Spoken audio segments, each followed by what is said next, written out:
चलिए आज की वीडियो में आप सभी का बहुत बहुत स्वागत है। आज हम देखने वाले माध्यमिक परीक्षा कक्षा 10 का ये सामाजिक विज्ञान का पेपर रहने वाला है, जो कि आपके 80 नंबर का रहेगा और समय आपको 3 घंटे 15 मिनट इसमें मिलने वाला है। सामान्य निर्देशों को पढ़ते हुए आपको डायरेक्ट पेपर पे आ जाना है। तो खंड अ में आपको बहुविकल्पनात्मक प्रश्न आपको देखने को मिलते हैं, एमसीक्यूज जिन्हें हम कहते हैं। ऐसे आपको 18 क्वेश्चन मिलेंगे, जिनमें अ व सदा में से आपको एक क्वेश्चन पे टिक करना है, एक ऑप्शन पे, और इन सभी के लिए आपको एक एक नंबर मिलेंगे। क्या तो देखिए पहला क्वेश्चन, राष्ट्रवाद का प्रारंभ जिस देश से हुआ वह है। तो सबसे पहले राष्ट्रवाद का प्रारंभ कहाँ से हुआ? तो राष्ट्रवाद का प्रारंभ हुआ आपके फ्रांस से। सेकंड है, गुजरात व राजस्थान की भूमि निम्नीकरण का मुख्य कारण है। तो वह है अति पशुचारण। क्या? मानस बांध रिजर्व भारत के जिस राज्य में है उस राज्य का नाम है असम।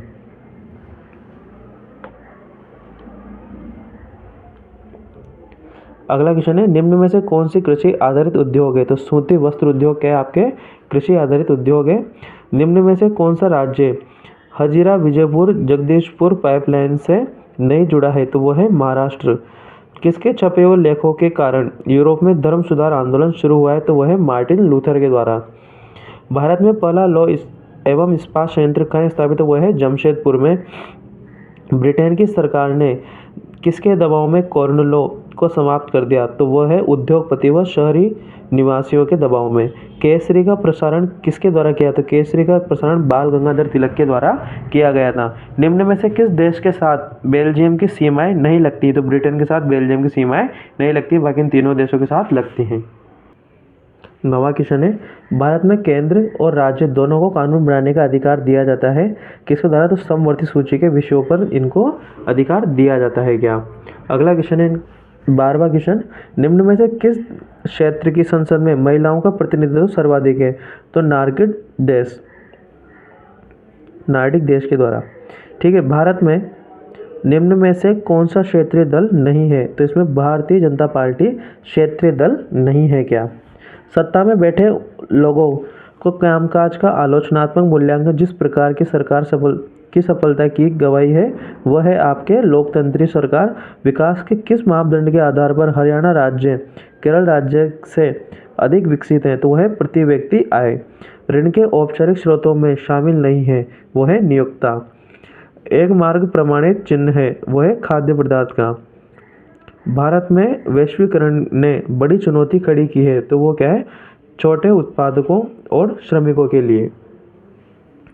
तो इसी के साथ आपके एमसीक्यूज फिनिश होते हैं। अब आते हैं आपके फिल इन द ब्लैंक्स, रिक्त स्थानों के अपन को पूर्ति करनी। 6 क्वेश्चन ऐसे आपको मिलेंगे, सभी के लिए एक एक प्रश्न मानदेय रहेगा। कि आपके 1834 में प्रशा की पहल पर नामक एक शुल्क संघ स्थापित किया, तो वह था जोल वेराइन।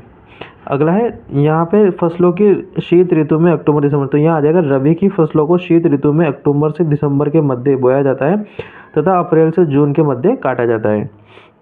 तो इसमें आ जाएगा रबी।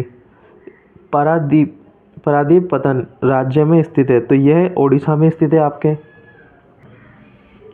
फोर्थ क्वेश्चन है, वास्तविक जीवन में लोकतांत्रिक व्यवस्थाएं असमानता को कम करने में ज़्यादा सफल नहीं हो पाई है, तो वो कौन सी है? तो फोर्थ वाले क्वेश्चन में आपको आर्थिक, यहाँ पे क्या आ जाएगा? आर्थिक असमानताओं को कम करने के लिए। फिफ्थ है, आर्थिक एवं सामाजिक विकास के लिए क्षेत्र के श्रमिकों को संरक्षण एवं सहायता करना अनिवार्य है, तो इसमें आ जाएगा आपका असंगठित क्षेत्र। अगला है, मैं तीव्र उन्नति ने वैश्वीकरण की प्रक्रिया को उत्प्रेरित किया है, तो यहाँ आ जाएगा प्रौद्योगिकी में। अति लघुत्मक प्रश्न आपको ये 1 से 12 तक क्वेश्चन आपको देखने को मिलेंगे, सबके लिए एक एक नंबर रहेगा और इनके एक एक लाइन में आपको सारे आंसर देने हैं। क्या? तो पहला क्वेश्चन है, वैश्वीकरण की प्रक्रिया को उत्प्रेरित करने का मुख्य कारक कौन सा है? तो इसमें पहले में आ जाएगा, आपको लिखना है वैश्वीकरण की प्रक्रिया को उत्प्रेरित करने वाला सबसे महत्वपूर्ण कारक परिवहन प्रौद्योगिकी की तीव्र उन्नति है। मार्को पोलो कौन था? तो मार्को पोलो इटली का एक महान खोजी यात्री था। वो चीन से इटली में वुड ब्लॉक वाली छपाई की तकनीक को लेकर आया था। त्रिपिटका कोरियाना से आप क्या समझते हैं? तो त्रिपिटका कोरियाना से हम ये समझते हैं कि 13वीं शताब्दी के मध्य त्रिपिटका कोरियाना वुड ब्लॉक मुद्रण के रूप में बौद्ध ग्रंथों का कोरियाई संग्रह था। क्या? अगला है, वनों की कटाई के 2 अप्रत्यक्ष परिणाम बताइए। तो वनों की विनाश में वनों के विनाश से देश में सूखे की प्रवृत्ति में वृद्धि हो गई है। और दूसरा, वनों के विनाश से अनेक क्षेत्रों में बाढ़ की समस्या भी क्या हो गई, गंभीर हो गई है।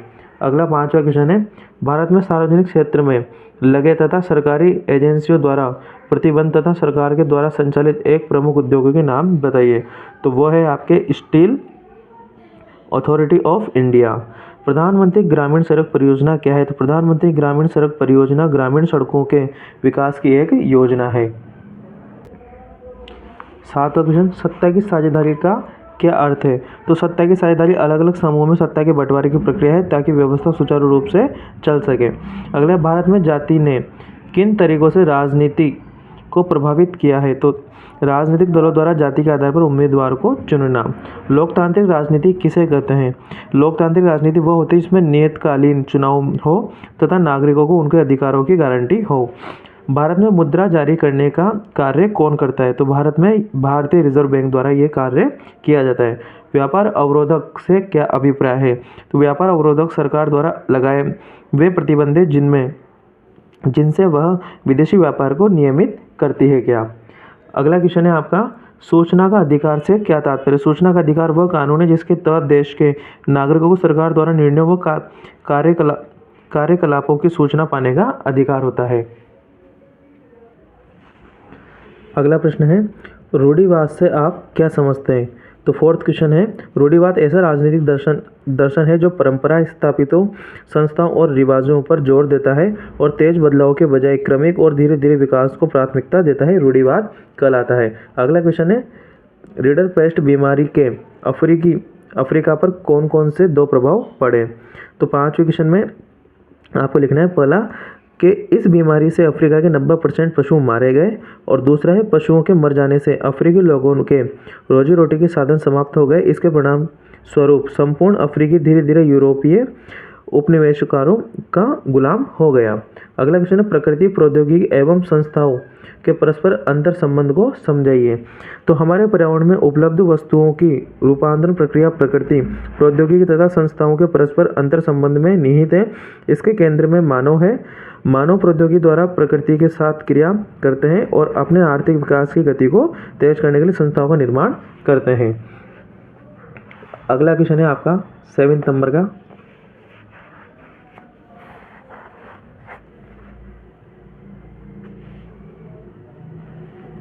कर्तन दहन प्रणाली कृषि के बारे में आप क्या जानते हैं? तो कर्तन दहन प्रणाली कृषि के किसान जमीन के टुकड़े को साफ करके उस पर अपने परिवार का भरण पोषण करने के लिए अनाज एवं अन्य खाद्य फसलें उगाते हैं। जब मिट्टी की उर्वरा शक्ति समाप्त हो जाती है तो उसे भूमि को छोड़कर कृषि के लिए भूमि का दूसरा टुकड़ा साफ किया जाता है करते हैं।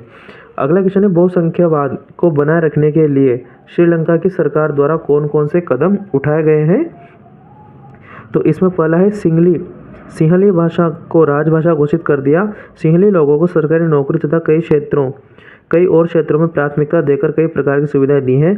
बौद्ध धर्म को संरक्षण तथा बढ़ावा देने की बात कही गई। विश्वविद्यालय और सरकारी नौकरियों को सिंहलियों को प्राथमिकता देने की नीति अपनाई गई है। अगला क्वेश्चन है आपका 9वां, लैंगिक असमानताओं का क्या आधार है? उदाहरण सहित समझाइए, स्पष्ट समझाइए। लैंगिक असमानताओं का आधार स्त्रियों पुरुषों के दोनों के बारे में प्रचलित रूढ़ छवियों तथा तयशुदा सामाजिक भूमिकाएं। उदाहरण के लिए औरतों का मुख्य जिम्मेदारी गृहस्थी चलाने और बच्चों का पालन पोषण करने की है। यह चीज़ अधिकतर परिवारों के श्रम के लैंगिक विभाजन से झलकती है। अगला क्वेश्चन है, संगठित क्षेत्र से आपका क्या अभिप्राय है? संगठित क्षेत्र में वे उद्यम अथवा कार्यस्थल आते हैं जहां रोजगार की अवधि नियमित होती है तथा वहां सरकारी नियमों एवं विनियमों की अनुपालना किया जाता है। इस क्षेत्र में रोजगार की शर्तें नियमित होती हैं तथा कार्य करने के समय भी निश्चित होता है। अगला क्वेश्चन है, तृतीय क्षेत्र को सेवा क्षेत्र भी कहा जाता है, स्पष्ट कीजिए। तृतीय क्षेत्र की गतिविधि प्राथमिक और द्वितीय क्षेत्र के विकास में योगदान करती है।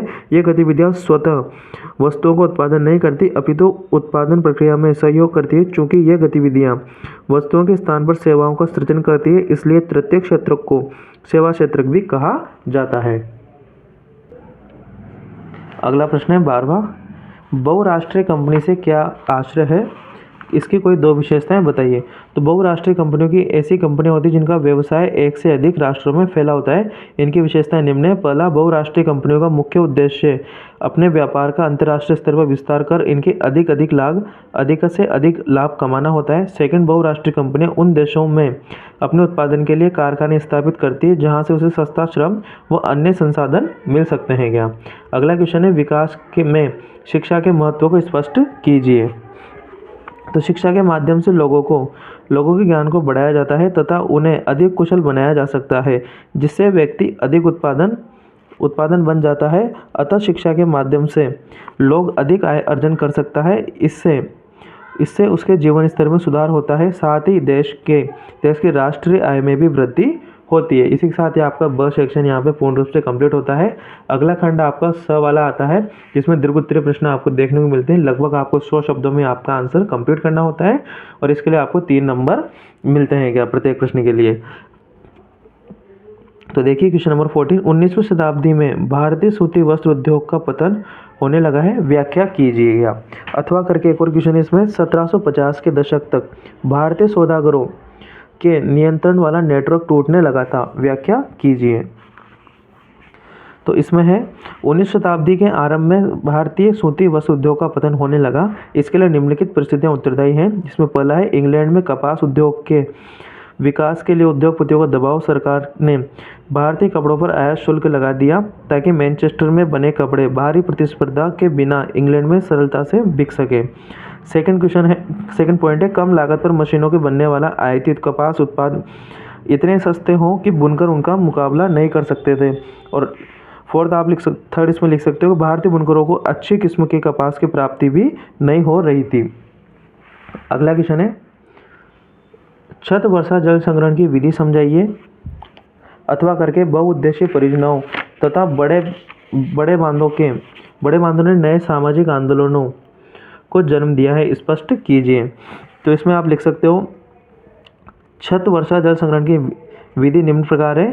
पीवीसी पाइप का इस्तेमाल करके छत का वर्षा जल एकत्रित किया जाता है। सेकंड, रेत व ईंट का प्रयोग करके जल छनन फिल्टर किया जाता है। भूमिगत पाइपों के द्वारा जल हौज तक ले जाया जाता है, जहां से इसे तुरंत प्रयोग किया जा सकता है।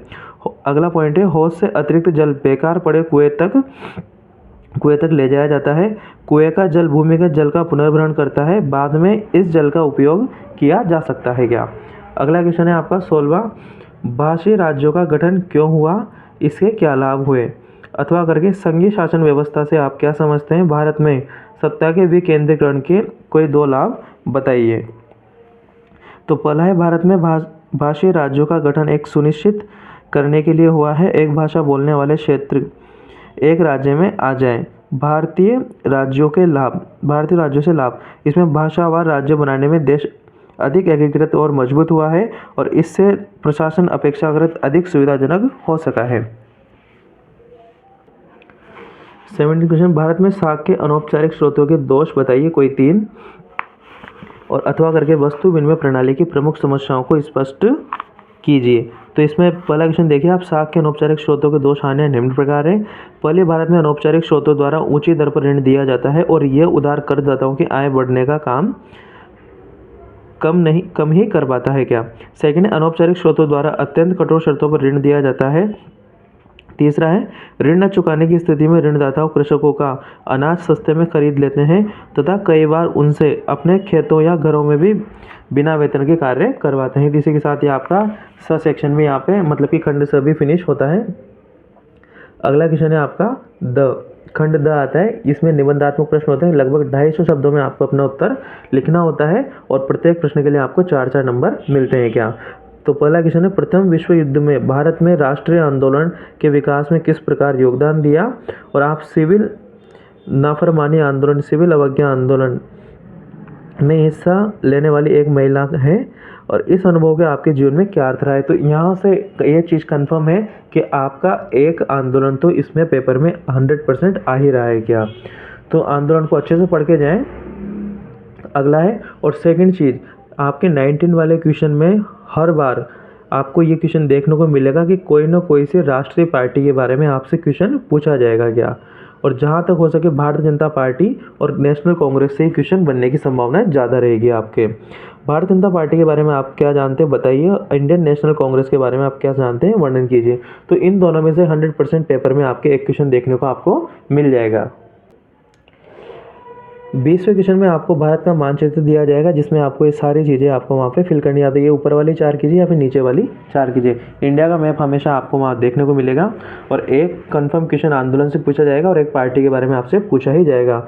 तो आपके जो निबंधात्मक प्रश्न है उनमें से एक चीज़ कन्फर्म है कि ये चीज़ें आएंगी। आपके 12 नंबर के क्वेश्चन तो बिल्कुल फिक्स हैं क्या, ठीक है। तो अपनी तैयारी को और सुधरा बनाने के लिए हमारे चैनल से बने रहें, वीडियो को लाइक शेयर सब्सक्राइब करते रहें और वीडियो को जितना हो सके उतना शेयर कीजिए आपके दोस्तों को, ताकि उनको भी फ़ायदा मिले, ठीक है। और आप इन वीडियोस को 15 मिनट या 20 मिनट के अंदर ही देख के फिनिश कर सकते हैं और आपके 80 नंबर का एक पेपर पूरा सोल्व हो जाएगा। तो ऐसे 1 घंटे में आप 4 पेपर को सोल्व कर सकते हो, ताकि आपकी पढ़ाई में और अच्छे से मेहनत हो सके क्या, ठीक है। तो कम समय में आपको ज़्यादा से ज़्यादा लाभ देने का हम प्रयास कर रहे हैं। तब तक के लिए धन्यवाद। चैनल को लाइक शेयर सब्सक्राइब कीजिए।